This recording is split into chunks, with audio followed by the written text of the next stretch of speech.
Pero cuando él se va a Arequipa, lo primero que le dijo su padre es: no vas a seguir el teatro, porque de ahí no lo dejó, ¿eh? Desde segundo grado hasta quinto hizo él.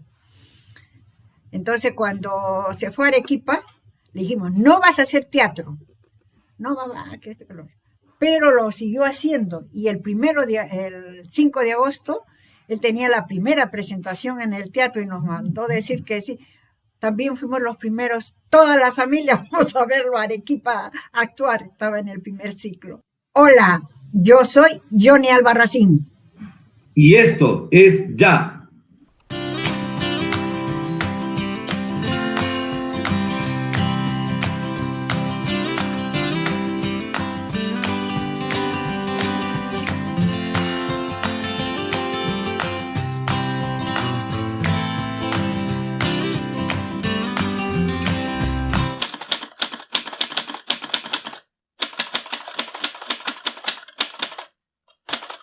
Hoy, en Tertulias con Johnny, Roberto Palza Albarracín, director del grupo teatral Desierto Picante y el Centro Cultural Cuadra 21, actor, director, dramaturgo, abogado y, curiosamente, hijo de la entrevistadora. Buenos días, hijito, ¿cómo estás? Muy bien, mami, ¿cómo estás? Gusto de escucharte. Te decía que es un honor y al mismo tiempo es un poco extraño que tu madre sea la que te entreviste, pero bueno, ya estamos aquí y adelante. Sobre lo que comentaste, yo sentí siempre que hubo una presión social, no una presión familiar, pero sí una presión social en general a través del sistema educativo que te preparaba en Cristo Rey para ser ingeniero, médico, abogado, profesor, pero jamás para ser actor de teatro. A pesar de que el padre Fred Green celebró mucho la participación que tuve con Edgar Salas en cuarto o quinto año de secundaria, cuando hicimos un juicio resuelto, un trágico a pesar suyo, de Anton Chekhov, un dramaturgo ruso. Pero la presión social siempre se estableció en ese sentido, ¿no? Yo estudiaba Derecho en Arequipa y efectivamente el primer semestre no hice nada, pero ya para el segundo semestre me picaba los pies y ya me inscribí en el elenco de teatro de la universidad y no paré hasta terminar la carrera, haciendo teatro a través del teatro universitario. Y la manera de amainar las tensiones familiares fue decirle a mi papá que estar en el taller de teatro significaba un cuarto de beca. Y entonces, por un cuarto de beca, mi papá transó. Sí, eso fue. Y nosotros te pagábamos igual todo, pero tú lo que te daban te ocupabas en libros, me acuerdo. Sí, claro, ya pasó a ser mi propiedad, esa fue la segunda negociación. Sí, así es. Ya pues ahora siempre voy a tus presentaciones, siempre estoy detrás de lo que estás haciendo y me parece que está muy bien. Y tu pareja también es metida en el teatro, entonces ahí la cosa se cocina bien. ¿Cómo que se cocina? ¿Qué es esto, por favor? Todo se ha convertido en un acto culinario, así culinario. Tú sabes que yo hablo en esos términos, por algo se ha hecho el libro en forma de una escena. Estás hablando de teatro. efectivamente. Bueno, yo lo que puedo decir es que es cierto que sentí mucha presión social, no de mi familia estrictamente, sino mucha presión social para no abrazar esta profesión del teatro, probablemente en mi juventud.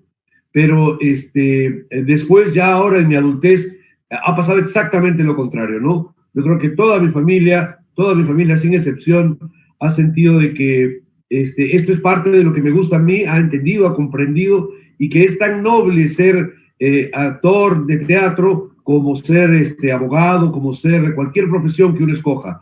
En ese sentido creo que hemos avanzado, y a tal punto ha llegado el compromiso de la familia que actualmente el Centro Cultural Cuadra 21, donde el grupo Desierto Picante está trabajando, de ser la casa de mis padres, la casa de mi mamá, de mi papá y de mis hermanas, se ha convertido actualmente en un espacio de teatro, ¿no? Es aquí donde hemos construido el espacio escénico de Cuadra 21, que estamos por llamarla, mami, el espacio, la Sala Blanca, la estamos pensando en llamarla, la Sala Blanca. La Sala Blanca. Porque pintarla todo de blanco y todo el asunto, ¿no? Claro. Entonces, bueno, el compromiso familiar no puede llegar más. y este puede ser un muy buen ejemplo de cómo aquello que inicialmente pudo distanciar a un miembro de la familia respecto del teatro, más bien con el tiempo se ha convertido en algo más bien integrado y que más bien los potencia, ¿no? Eso es algo que yo lo reconozco y que probablemente mucha gente de teatro no lo ha tenido, ¿no?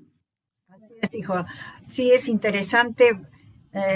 Yo en esa época no sabía que el teatro o el arte tenía tanto poder para formarnos, para nuestra autoestima personal. Y es una gran cosa, cualquier de arte te ayuda mucho, te ayuda bastante. Y quería Sí, hacer Daniela. una acotación, una pregunta para la continuidad de la entrevista. Johnny Albarracín, tu madre, ¿qué tan influyente ha sido en tu desarrollo profesional actoral? Bueno, yo creo que ha sido muy importante, no solamente ella, mi papá y mis hermanas, pero contarte un par de cosas. Creo que ya se lo he dicho a ella alguna vez. Escribí una obra que se llama Los cactus sedientos de Luisa, una dramaturgia que llevé a una muestra nacional de teatro peruano hace algún tiempo y que Mario Delgado, mi maestro teatral, la aplaudió mucho, le sorprendió mucho que escribiera esa dramaturgia. Y lo hice a partir de un referente de mi mamá. Obviamente construí un personaje teatral, no es ella, no tiene nada que ver el argumento de la historia, pero sí el temple, la fortaleza, ¿no? A mí me había llamado mucho la atención, o yo estaba en un proceso de descubrimiento que la ciudad de Tacna no era una ciudad estándar y común en el mundo, sino que más bien era una ciudad del desierto, en la cabecera del desierto más seco del mundo. Y las siempre vivas, estas plantas que están entre el Intiorco y el Arunta, siempre me habían llamado la atención de cómo habían sobrevivido. Y creo que en la experiencia familiar, de la biografía familiar, mi mamá expresaba muy bien ese coraje y ese temple de las siempre vivas, ¿no? Que a pesar de que no hay agua, ella se las ingenia para poder sobrevivir, a pesar de lo duro que puede hacer el clima y la atmósfera y el contexto cultural. Y esa metáfora personal, familiar, la trasladé a ser una metáfora más bien de la mujer latinoamericana, ¿no? Que son los rasgos típicos de la presencia del rol femenino en la sociedad contemporánea, ¿no? En las sociedades latinoamericanas, ¿no? Ellas son siempre vivas, siempre son fuertes, cualquiera que fuera la circunstancia. Ahora, mi mamá también es una exagerada, ¿no? Porque eso de escribir a los 84 años un libro y que te lleve de encuentro, uno se sacrifica toda la vida escribiendo 5 libros y llega al primero, revienta todas las audiencias. Bueno, eso ya es otra cosa, ¿no? Es de otro capítulo. Sí. Sí, pues yo ahora buscando, como tú me dijiste, Daniela también me dijo que iba a hacer esto, entonces he encontrado una gran verdad, el teatroterapia. En una conferencia de la señora Spinelli, dice, ¿no? Y la musicóloga, también terapista de teatro, terapia, que esto ayuda a las personas adultas mayores a desinhibirse, incluyendo el juego y el humor. Si no lo podemos interpretar, nos ponemos máscaras o manejamos títeres y podemos seguir viviendo felices y haciendo lo que a uno le gusta, ¿no? Y eso es lo que me ha dado vida, parece, el trabajo vecinal, el trabajo, que ahí también tenía que ver el arte cuando sacábamos las exposiciones de antigüedades, la recuperación de carnavales y qué sé yo. Entonces, todo lo que se hizo en 29 años en la Junta Vecinal ha servido para ello y tú me has ayudado también en cuanto a teatro, a tus saberes artísticos, me ayudabas en esto de la Junta Vecinal. Entonces, ambos nos hemos ayudado sin darnos cuenta. Y yo recuerdo una experiencia radical que tuvimos de hacer teatro para personas de la tercera edad. Lo hicimos con 3 personas, una ya fallecida, tu amiga Judith, y una poeta chilena que no me acuerdo tampoco su nombre. Carmencita, no sé y esas 3 personas hicimos la experiencia de radioteatro con personas de la tercera edad. Por supuesto, yo estaba imbuido en el mundo del teatro de personas que no eran de la tercera edad, y normal iba con mis libretos de número 12 hasta 14, creo que le puso. Y lo primero que me acuerdo que me dijeron a la lectura del primer texto fue de que, oye, papito, nosotros no tenemos tu edad, así que ponnos, por favor, número 16 o 18, el tamaño de la letra, para que nosotros podamos leer. Fue una experiencia interesante porque además alcanzamos a representar, creo que fue El espejo no hace milagros, de Sebastián Salazar Bondi. Fue una experiencia de muestra. Yo me di cuenta de que tenía que prepararme mejor para poder dirigir a personas de la tercera edad, que es totalmente distinta a cómo se trabaja con niños, con jóvenes o con adultos, ¿no? Pero ahora que ya estoy cercano a la tercera edad, también he vivido una experiencia muy interesante, y es que porque ahora están de moda todas estas cuestiones tecnológicas y la posibilidad de hacer transmisiones en vivo de arte, de espectáculos escénicos, se ha pretendido discriminar a las personas de mi generación por el hecho de que ya no manejamos tan hábilmente las redes sociales. Entonces ahora, siendo ya cercano el tema de la tercera edad para mí también, bueno, el teatro vuelve como una terapia para precisamente reivindicar la posibilidad de que todas las personas, sin importar en la circunstancia que nos encontremos, como ahora la epidemia, tenemos el derecho a ser sujetos y a utilizar el arte como una herramienta para potenciarnos y desarrollarnos como individuos. Y es algo que le he comentado a Daniela, que me gusta mucho de tu programa, de Ya, ¿no? Que presenta a la persona de la tercera edad no como personas inválidas, sin objetos, sin capacidad de ejercer sus derechos por sí mismas, sino más bien que pueden salir caminando por la cuadra, felices, mostrándose pujantes, intensas, con mucha vitalidad, a pesar que nuestros cuerpos, el territorio que gobierna nuestros cuerpos, no tiene la misma potencia que tuvo en el pasado. Es que no solamente es la pandemia, sino es que el mundo ha cambiado, donde el adulto mayor, valga la redundancia, es mucho mayor que los jóvenes y los niños. O sea, la expectativa de vida se ha alargado. Entonces es ahí donde tú ahora estás en tránsito hacia la adultez. Entonces, es que uno... Hacia la tercera edad, mamá. La adultez, ya estoy adulto. No, adultez le llamamos ahora, ya no se llama adulto mayor. Sino, entonces, ese tránsito yo no lo pasé, no me di cuenta. ¿Por qué? Porque estaba imbuida en el trabajo vecinal. Entonces no me he dado cuenta. Pero sí, ahora tú tienes la oportunidad de ayudar a este grupo, porque es mayoritario de adultos mayores, con el teatro terapia. Y Chio, como ella ha estudiado música, creo, ella es musicóloga, entonces puede hacer en base a cantos, te ayuda, te sirve para ayudarte ahí en este desempeño del teatro terapia. Es muy interesante. Ahora que estamos haciendo el proyecto Escuela de Espectadores Butaca Reservada, y que dada la circunstancia de no poder hacer trabajos presenciales, hemos tenido que ir hacia lo virtual, estamos grabando radioteatro. Y ciertamente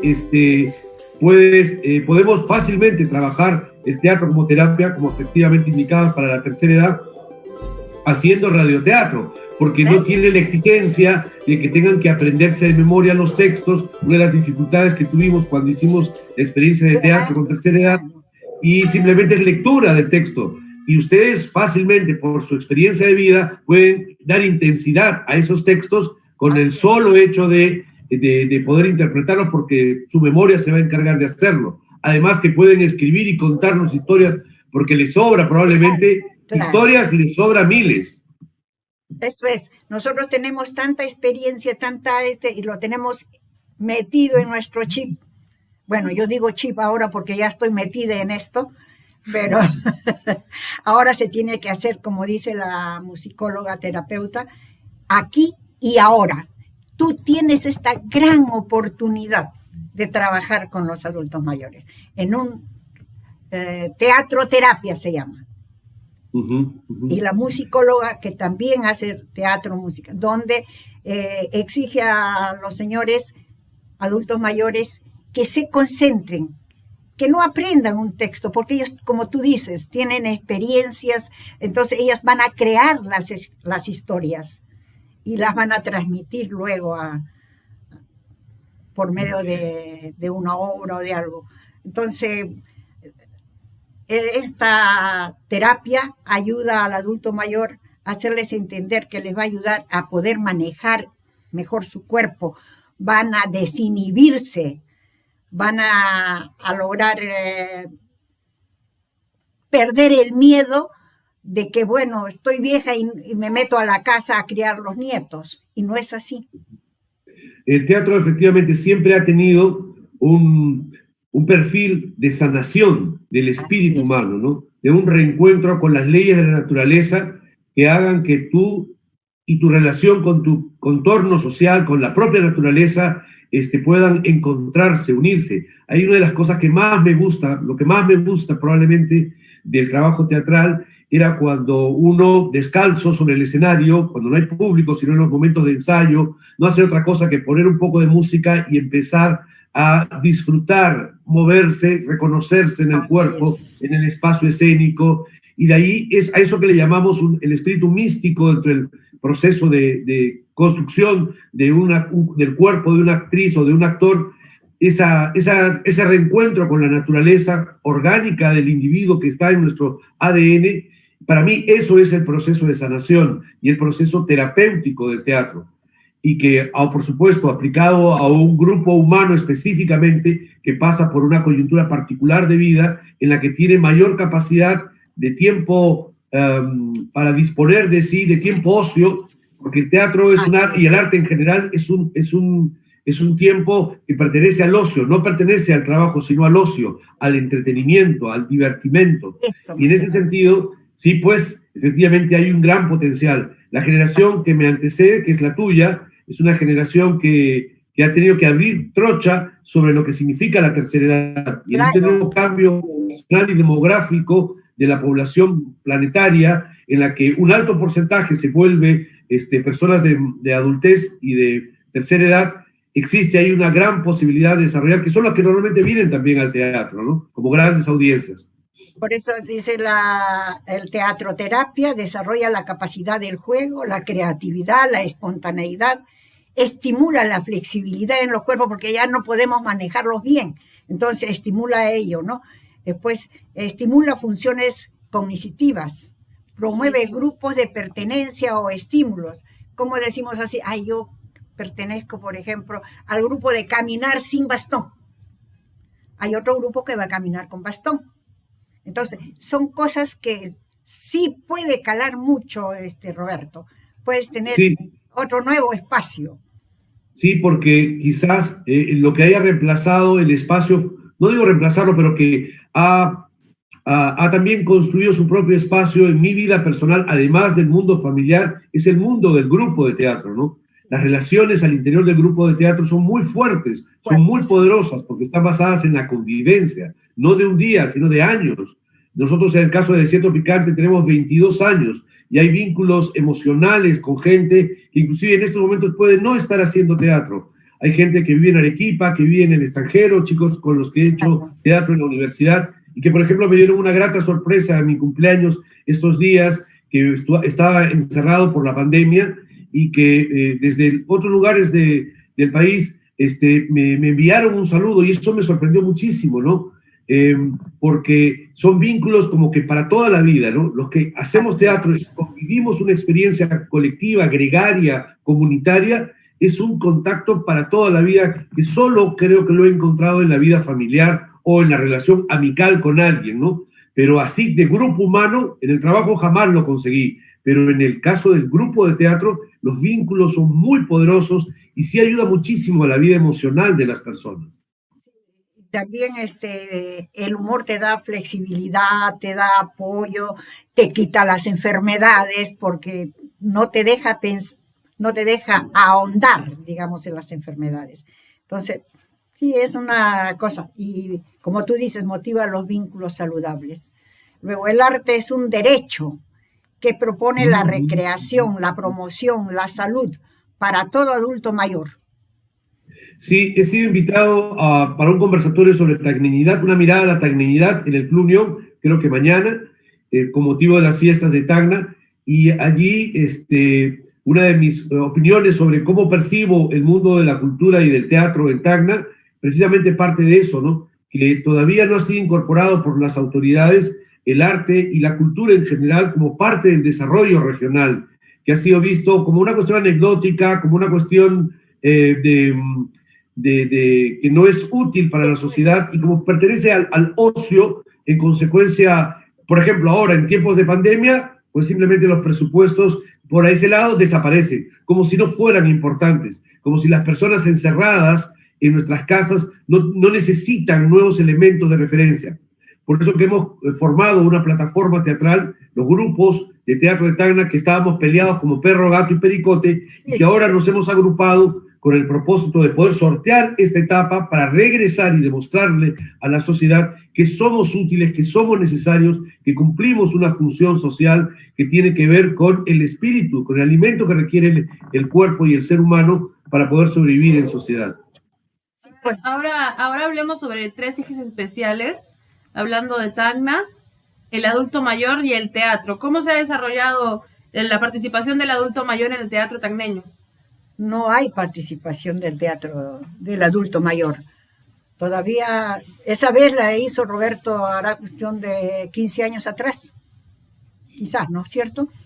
Pero lo más chistoso que yo estuve ahí, yo no me aprendí nunca la letra, no te la aprendías, sí. Y me la inventaba de acuerdo a lo que decía. Campeona para improvisar, pero no se sabía la letra. Mamá, la letra, le decía yo. Terrible. Pero si me la diste el día anterior, nomás también, porque yo estoy en la playa y bajé.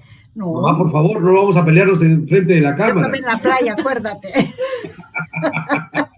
Bueno, sobre lo que decía mi mamá sobre la tercera edad, en general lo que podemos decir es que no hay una generación, lo vimos en Argentina con Rocío, en la que normalmente los cuadros se presentan desde niños, empiezan en el teatro, son jóvenes, son la fuerza vital del teatro, luego los adultos y finalmente los ancianos. Entonces, por ejemplo, en la casa de Bernarda Alba, cuando tú ves un montaje en la Argentina, tú ves que personas blancas de canas, como de la edad de mi mamá, probablemente manejan un texto de hora y media, de 2 horas, de manera impecable, con una excelente memoria.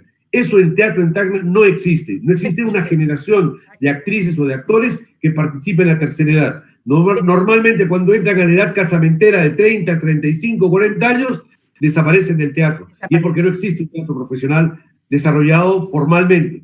Sin embargo, hay excepciones. Y afortunadamente hay gente que, por ejemplo, en el caso del Grupo Teatral Tacna, no son todos, por cierto, pero hay algunas personas que habiendo tenido un pasado en el teatro, ahora que ya están en la cesantía, pues han retomado al teatro y han vuelto con vitalidad. Y en el caso personal del mío, ¿no? Que ya estoy próximo a la tercera edad y en la que probablemente voy a seguir haciendo teatro. Entonces, eso es una novedad también, ¿no? Que grupos que están en actividad, hay esta continuidad de jóvenes, de adultos y personas de la tercera edad que continúan en esta profesión de manera continuada. Eso es relativamente nuevo, pero somos la excepción todavía. De manera general, no encuentras tantas personas adultas en el teatro y tampoco hay una especialidad que se dedique a promover las actividades escénicas entre personas de la tercera edad.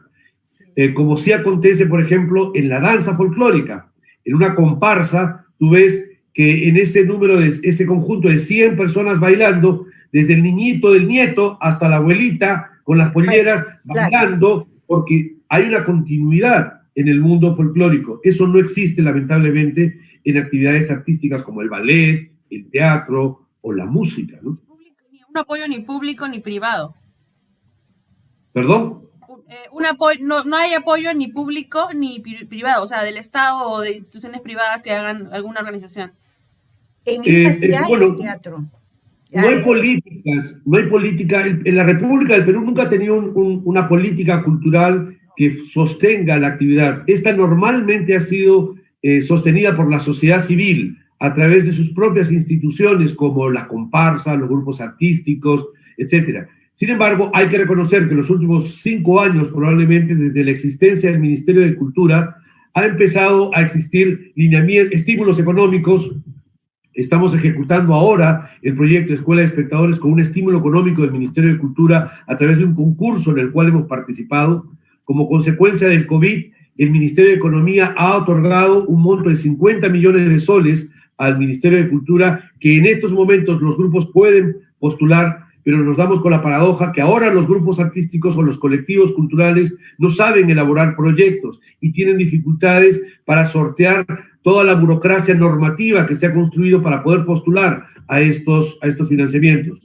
Entonces, lo que sí no hay es que la empresa privada apoye como un elemento de promoción en el pago de sus tributos, o que desde la SOTAC o de la zona franca o desde el canon existan rubros dedicados a la investigación o a ejecutar proyectos culturales que podrían ser muy útiles para remover Micuya, para transformar las cuevas de Toquepala, para reactivar los museos que están caducos y obsoletos en nuestra ciudad, etcétera, que tengan interés social, ¿no es cierto? O restaurar el Teatro Orfeón o el Teatro Municipal, solo para mencionar algunas cosas que sean claves.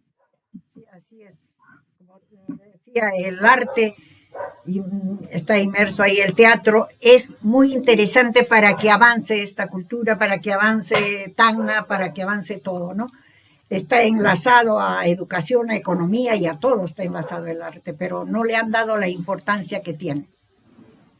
Sí, es parte de la vida y es increíble que Tacna, teniendo un potencial y una ventaja competitiva tan poderosa como la del turismo, el hecho de que hasta hace poco 1 millón de turistas, básicamente chilenos, visitaran la ciudad para hacer compras y para utilizar servicios relacionados a la medicina, no hayamos sido capaces de construir un vínculo entre la cultura y el turismo para poder diversificar oportunidades con el turismo chileno, ¿no?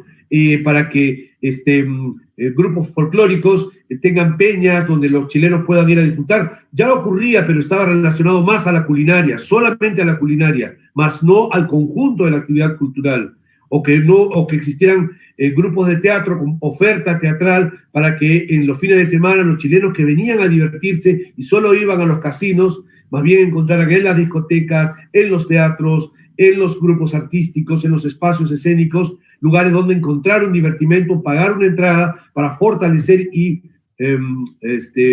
profesionalizar la actividad cultural en nuestra ciudad. Eso, por ejemplo, no lo hemos aprovechado, las autoridades no se han percatado de esa posibilidad y más bien ahora que estamos en la pandemia nos empezamos a dar cuenta qué es lo que falta y todas las posibilidades que tenemos en estos nuevos tiempos. Entonces ahora los que hacen teatro, los que hacen música, los que hacen baile tienen que reinventarse, no reinventar, sino reinsertarse a la nueva etapa que nos toca vivir. Bueno, sí, tenemos un reto sumamente mayor.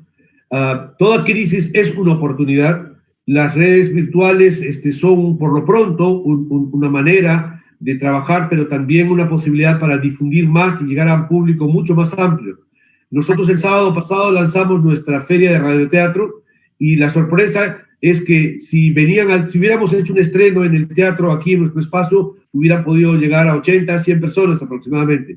Pero solo la noche en la que lanzamos el radioteatro en transmisión directa, más de 500 personas estaban escuchando y mirando nuestro producto artístico, pero no solamente en la ciudad de Tacna, sino en muchos lugares del país y fuera del país. Esa es una de las grandes ventajas que te ofrecen las redes. Si bien es cierto, eso no es estrictamente teatro, sí tiene que ver con el proceso de difusión de un trabajo artístico, ¿no? Porque el teatro requiere del convivio, de la relación de cuerpo presente, del tú y yo aquí presentes. Es un arte que está hecho a la medida de lo humano y en ese sentido necesita esta condición.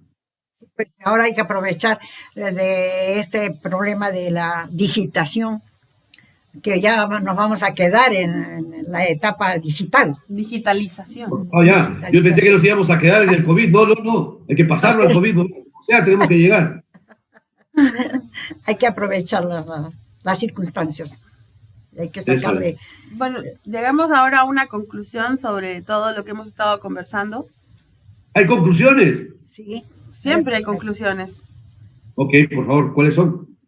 Las conclusiones son que el adulto mayor mire hacia el teatro una forma de ser, de desinhibirse y de ser ella misma y voltear su vista no hacia las enfermedades, a los problemas que puedan tener los nietos, sino su persona, más que todo, para poder no enfermarse, para ser más saludable, para hacer teatro, en la verdad, valga la redundancia, todo ello, ¿no? Bueno, yo no tengo una conclusión propiamente, sino más un comentario.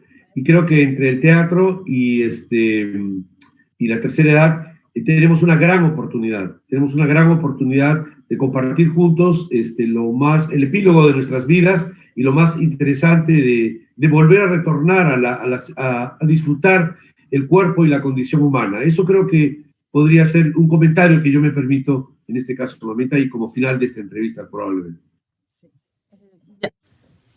Bien, entonces yo creo que he satisfecho mi curiosidad sobre el teatro, mi curiosidad sobre las artes en sí, a pesar de que no he hecho teatro nunca, pero sí he estado amarrada a ella de una u otra forma.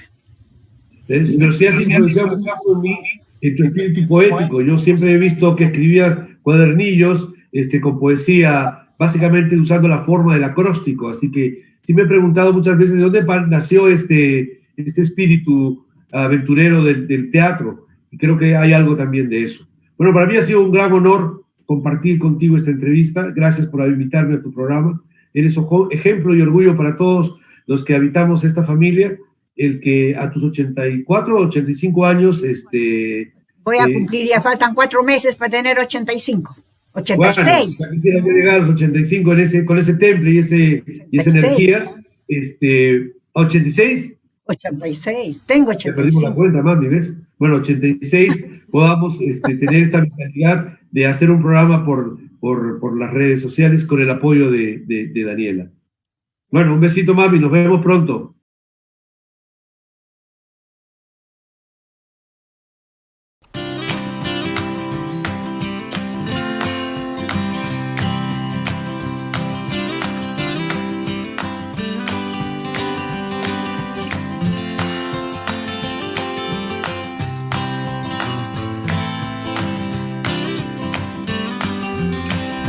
Bien.